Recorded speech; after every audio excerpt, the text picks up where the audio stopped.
आकाशवाणी लखनऊ से प्रस्तुत हैं प्रादेशिक समाचार।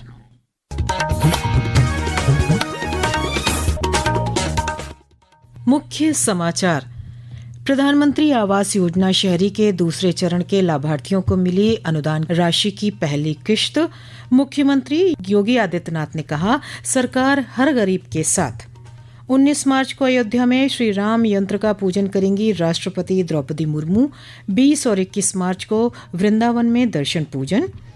एलपीजी गैस लेकर भारत पहुंचा जहाज शिवालिक, सिलेंडर की किल्लत से जल्द राहत मिलने की उम्मीद। और वर्ष 2025 के साहित्य अकादमी पुरस्कारों की घोषणा। वरिष्ठ लेखिका ममता कालिया का संस्मरण, जीते जी इलाहाबाद पुरस्कृत। नमस्कार, प्रदेश के समाचारों के साथ मैं मनीषा पाठक। अब समाचार विस्तार से। मुख्यमंत्री योगी आदित्यनाथ ने आज लखनऊ में प्रधानमंत्री आवास योजना शहरी के दूसरे चरण के अंतर्गत 90,000 लाभार्थियों के बैंक खातों में अनुदान राशि की पहली किश्त भेजी। कार्यक्रम में मुख्यमंत्री ने लाभार्थियों से संवाद भी किया। कार्यक्रम को संबोधित करते हुए मुख्यमंत्री ने कहा कि केंद्र और प्रदेश सरकार गरीबों और वंचितों के हितों को ध्यान में रखकर विभिन्न योजनाओं को चला रही है। उन्होंने कहा कि डबल इंजन की सरकार ने समाज के हर वर्ग के उत्थान के लिए काम किया है और उन्हें योजनाओं का लाभ दिलाया है। जब डबल इंजन की सरकार उत्तर प्रदेश में आई तो 25 करोड़ की आबादी ही हम सब का अपना परिवार है और उसको योजना का लाभ मिलना चाहिए। यह सरकार की प्राथमिकता है और उसकी संवेदना इसलिए हर गरीब के साथ, हर गांव के साथ, हर युवा के साथ, हर महिला के साथ, हर अन्नदाता किसान के साथ, हर श्रमिक के साथ में है। आज की इस योजना में 90,000 जो लाभार्थियों को एक एक आवास की पहली किस्त 1 लाख की उपलब्ध करवाई जा रही है। राष्ट्रपति द्रौपदी मुर्मू 19 मार्च को रामनगरी अयोध्या में नववर्ष प्रतिपदा के पावन अवसर पर श्री राम यंत्र का विधि विधान से पूजन करेंगी। इससे पहले 18 मार्च को श्री राम जन्मभूमि मंदिर में श्री राम यंत्र की विधिवत स्थापना की जाएगी। इस कार्यक्रम के लिए अयोध्या में तैयारियां तेजी से पूरी की जा रही हैं। पेश है एक रिपोर्ट। आगामी गुरुवार को राम मंदिर से जुड़ा एक और महत्वपूर्ण धार्मिक अनुष्ठान होने जा रहा है। मंदिर परिसर में बुधवार को श्री राम यंत्र की विधिवत स्थापना की जाएगी, जिसके बाद 19 मार्च को राष्ट्रपति द्रौपदी मुर्मू इस यंत्र का पूजन करेंगी। यह श्री राम यंत्र करीब 2 वर्ष पूर्व कांची कमकोटी पीठ के जगत गुरु शंकराचार्य ने राम जन्मभूमि तीर्थ क्षेत्र ट्रस्ट को भेंट किया था, जिसकी अब तक मंदिर परिसर में पूजा की जा रही थी। वहीं अब इसे राम मंदिर के द्वितीय तल के गर्भगृह में स्थापित किया जाएगा। वैदिक मान्यता के अनुसार किसी भी मंदिर में यंत्र की स्थापना से उस स्थान की आध्यात्मिक ऊर्जा और अधिक सशक्त मानी जाती है। इस अवसर पर अयोध्या में विशेष वैदिक अनुष्ठान भी आयोजित किए जाएंगे, जिसमें देश भर के संत महात्मा भी शामिल होंगे। तन्मय सोनी, आकाशवाणी समाचार, अयोध्या। अपने 3 दिवसीय दौरे में अयोध्या के बाद राष्ट्रपति मुर्मू शाम को वृंदावन पहुंचकर दर्शन पूजन करेंगी। 20 मार्च को श्रीमती मुर्मू रामकृष्ण मिशन सेवाश्रम में नए ऑन्कोलॉजी ब्लॉक का उद्घाटन करेंगी। वहीं 21 मार्च को दान घाटी मंदिर दर्शन करने के बाद गोवर्धन परिक्रमा भी करेंगी। अयोध्या में राम जन्मभूमि मंदिर में दर्शन को आने वाले श्रद्धालुओं के लिए एक नई सुविधा शुरू की गई है। श्री राम जन्मभूमि तीर्थ क्षेत्र ट्रस्ट द्वारा संचालित सीता की रसोई में अब भोजन प्रसाद के साथ गर्मी को देखते हुए श्रद्धालुओं को ORS का पैकेट भी दिया जा रहा है, ताकि दर्शन करने आने वाले भक्तों को गर्मी में डिहाइड्रेशन से बचाया जा सके। सीता रसोई के व्यवस्थापक धनंजय पाठक ने बताया कि ट्रस्ट ने श्रद्धालुओं की सेहत को प्राथमिकता देते हुए ये व्यवस्था शुरू की है, जिससे लंबी यात्रा और भीड़ के बीच आने वाले भक्तों को राहत मिल सके।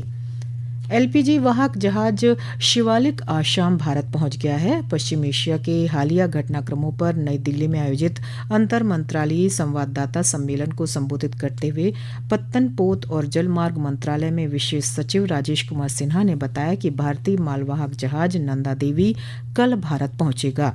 इस दौरान पेट्रोलियम और प्राकृतिक गैस मंत्रालय की संयुक्त सचिव सुजाता शर्मा ने बताया कि देश में कच्चे तेल की पर्याप्त मात्रा उपलब्ध है और सभी रिफाइनरियां अपनी पूरी क्षमता से काम कर रही हैं। उन्होंने कहा कि सभी पेट्रोल पंप सामान्य रूप से काम कर रहे हैं। संयुक्त सचिव ने कहा कि सरकार ने एलपीजी और पीएनजी दोनों कनेक्शन वाले उपभोक्ताओं से अपने एलपीजी कनेक्शन को सरेंडर करने और पैनिक बुकिंग न करने की सलाह दी है। भारत सरकार ने 14 तारीख को एक ऑर्डर इशू किया है और उसके द्वारा जिन लोगों के पास पीएनजी और एलपीजी कनेक्शन दोनों है से रिक्वेस्ट की गई है, अगर आपके पास दोनों कनेक्शंस हैं तो कृपया अपना एलपीजी कनेक्शन को सरेंडर कर दें। ऑनलाइन बुकिंग करें, सिलेंडर की डिलीवरी घर पर होगी, डोर डिलीवरी होगी, इसलिए डिस्ट्रीब्यूटर्स के पास जाने की आवश्यकता नहीं है। जहां जहां पर alternate source of energy available है, पीएनजी वगैरह, वहां पर उस पर शिफ्ट होएं, अफवाहों से बचें और पैनिक बुकिंग से भी बचें। राज्य में उपभोक्ताओं को समय पर घरेलू गैस उपलब्ध कराने के लिए अधिकारी लगातार भ्रमण कर स्थिति का जायजा ले रहे हैं। इसी क्रम में महोबा के एसडीएम और जिला पूर्ति अधिकारी ने महोबा गैस एजेंसी का औचक निरीक्षण किया।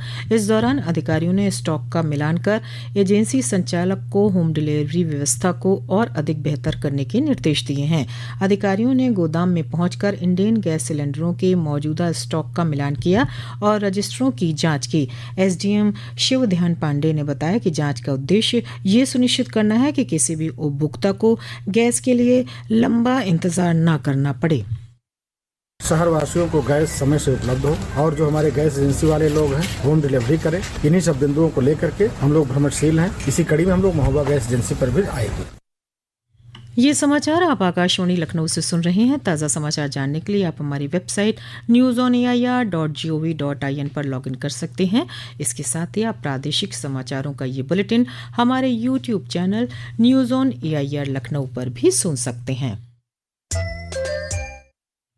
साहित्य के क्षेत्र में वर्ष 2025 के लिए प्रतिष्ठित साहित्य अकादमी पुरस्कारों की घोषणा कर दी गई है। 24 भारतीय भाषाओं के लिए कविता संग्रह, उपन्यास, कहानी, संस्मरण और आत्मकथा जैसी विभिन्न विधाओं को इस पुरस्कार के लिए चुना गया है। हिंदी भाषा की वरिष्ठ लेखिका ममता कालिया को उनके बहुचर्चित संस्मरण जीते जी इलाहाबाद के लिए पुरस्कृत किया जाएगा। अकादमी के अनुसार पुरस्कार के लिए चयनित साहित्यकारों को 1 लाख रुपए की सम्मान राशि प्रदान की जाएगी। ये पुरस्कार समारोह 31 मार्च को नई दिल्ली में आयोजित किया जाएगा। विकसित भारत जी राम जी योजना के तहत वाराणसी में भी अब ई-केवाईसी प्रक्रिया को अनिवार्य रूप से लागू किया गया है। योजना के उपायुक्त देवेंद्र ओझा ने बताया कि 70% से अधिक लाभार्थियों का ई-केवाईसी सत्यापन पूरा कर लिया गया है। इस प्रक्रिया के तहत लाभार्थियों का बायोमेट्रिक माध्यम से प्रमाणीकरण किया जाता है, जिससे एक ही व्यक्ति का 2 अलग-अलग जगहों पर नाम दर्ज कर गलत तरीके से भुगतान न हो सके। केवाईसी भारत सरकार के एनएमएस ऐप पर एक वर्जन है। जिन मनरेगा जॉब कार्ड होल्डर के जो श्रमिक हैं उनकी ई-केवाईसी कराई जा रही है, जिससे उनके आधार कार्ड से लिंक मोबाइल नंबर पर ओटीपी जाता है और उनकी फेशियल रीडिंग ली जाती है। जब कभी उनके जॉब कार्ड से जब मस्टोरल इशू होता है तो साइट पर उनकी हाजिरी जो है उसी एनएमएस ऐप के माध्यम से होनी है। इससे लाभ यह है कि अगर एक प्रकार से लीकेज अगर कहीं था वो तो नहीं होगा जो है, इसलिए कि आपकी हाजिरी में कोई ओवरलैपिंग नहीं हो सकती।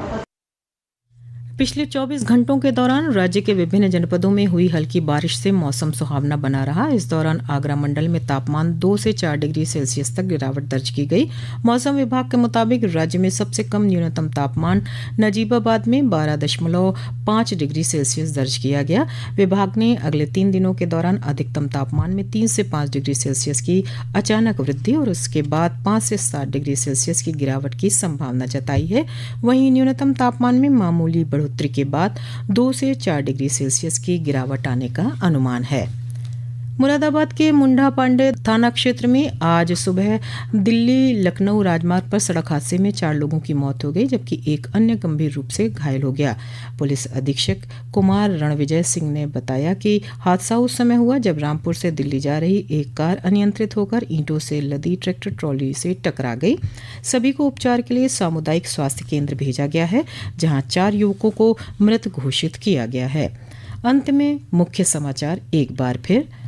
प्रधानमंत्री आवास योजना शहरी के दूसरे चरण के लाभार्थियों को मिली अनुदान राशि की पहली किश्त।